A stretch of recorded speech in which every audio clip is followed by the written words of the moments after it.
In the form of movement, I visualize a series of pots. These pots set next to each other. They themselves will tell a story.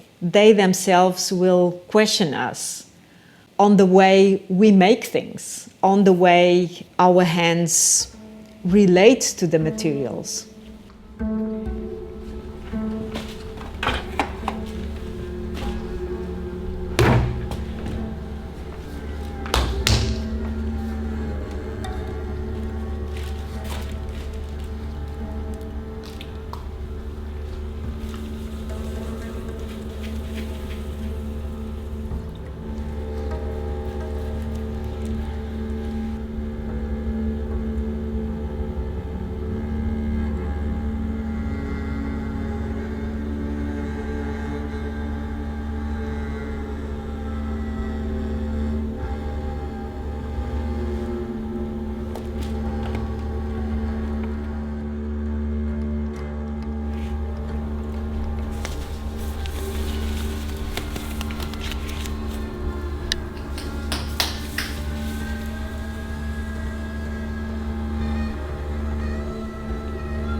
Nou zag ik je op een gegeven moment wel even struggelen van... Nou ja, je voelt natuurlijk niet, kijk, er bouwt wat slip op en dat remt dan je klei af. En op een gegeven moment ging dat een beetje haken. En dat was eigenlijk het voornaamste, dat je daar niet hetzelfde gevoel over hebt. En dan, als dat te droog wordt en dit wordt te droog, dan kan het uit balans gaan. Hè? Dus daar zat het hem voornamelijk in. De tastzin blijft, omdat ze zo dun zijn, nog best intact. Ja. Maar het is het gevoel van dat...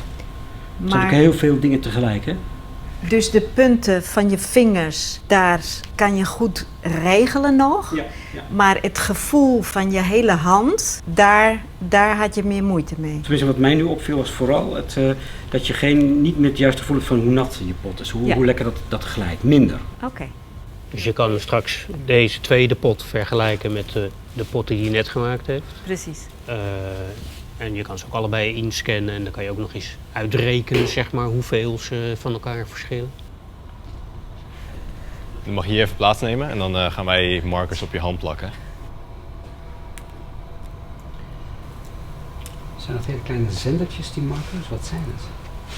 Ze reflecteren licht. Ze doen helemaal niks. Nee. Het is gewoon een reflector. Reflector, oké. Dus de sensoren zitten hier, dat zijn die camera's. Dus met triangulatie, hè? Dus de ene camera die weet in zijn vlak van dus die afstand. En de volgende camera die weet hetzelfde punt ook. En met die informatie kan je niet alleen de 2D-coördinaten per camera, maar dus gecombineerd de 3D-coördinaten van elk van die reflectoren.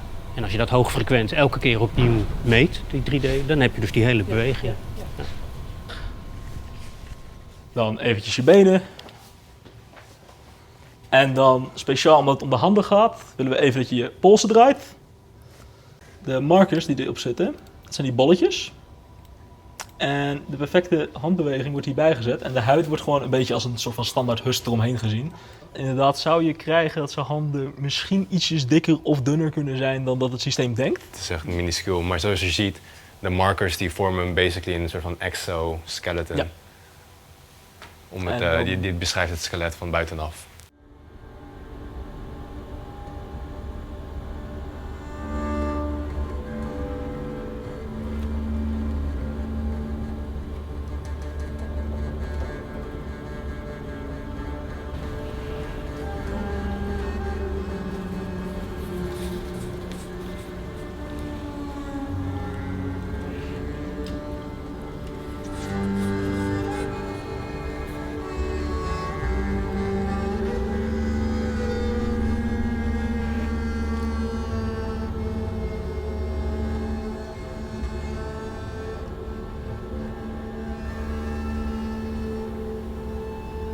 Nou, dat zat ineens op hele gekke momenten heel erg tegen. Snap je? Een vinger die je normaal gebruikt, daar zat ineens zo'n bolletje op. Dus dan moest je ter plekke je draaitechniek wel aanpassen. Het ging, maar dat is wel een beetje een handicap. Hier zit ook daadwerkelijk wel wetenschappelijke waarde aan vast. Eigenlijk 2 aspecten. Eén is het modelleren of reconstrueren van de driedimensionale vorm van de pot of van de vaas. Maar dan niet vanuit het materiaal zelf wat dan gescand is, maar vanuit de bewegingen van de handen die opgenomen worden. Die willen we gaan herkennen en klassificeren. Dus dat de ene beweging is om de klei te centreren en de andere beweging is om de klei omhoog te brengen enzovoort. En zo krijg je een soort gebarentaal van pot te draaien. En dan kan je dus ook inderdaad dat met klei doen, maar ook de bewegingen zonder klei kunnen dan zo'n pot reconstrueren.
De bewegingen die ik in mijn systeem heb zitten, in mijn bewegingsgeheugen, dus die heb ik zonder klei dan nu met sensoren geprobeerd te draaien uit mijn geheugen.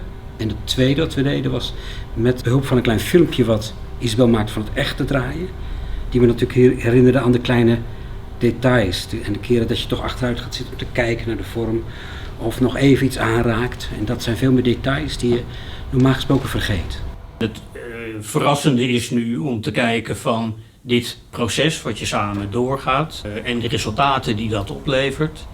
Ja, vinden we daar dan allebei dat daar een soort schoonheid en in de wetenschap en schoonheid in de kunst in zit. Of dat van allebei van waarde is.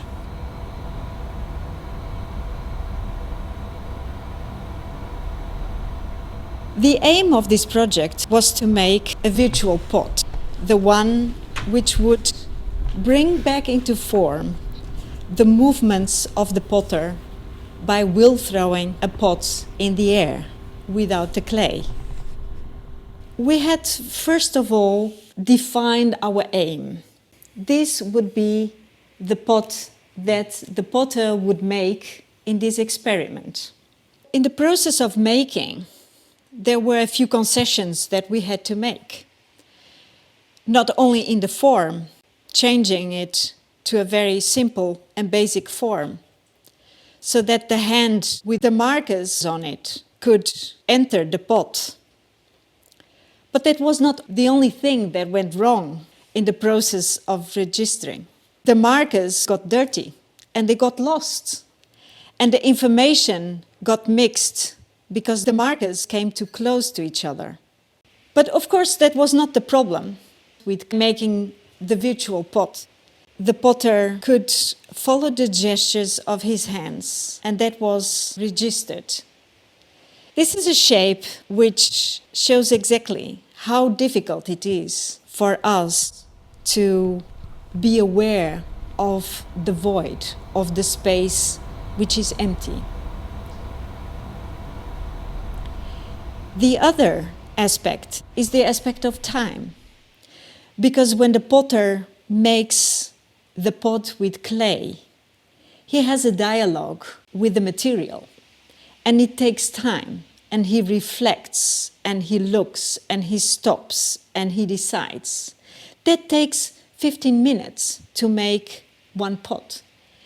But without the clay, and just following the gestures to repeat that same process, it only takes the potter 8 minutes. That makes me realize that time involved in the making is an aspect that we only experience when we have the dialogue with the material. I feel it's again a starting point for new questions, and my initial quest of trying to visualize the expertise of the hands is a quest that will continue.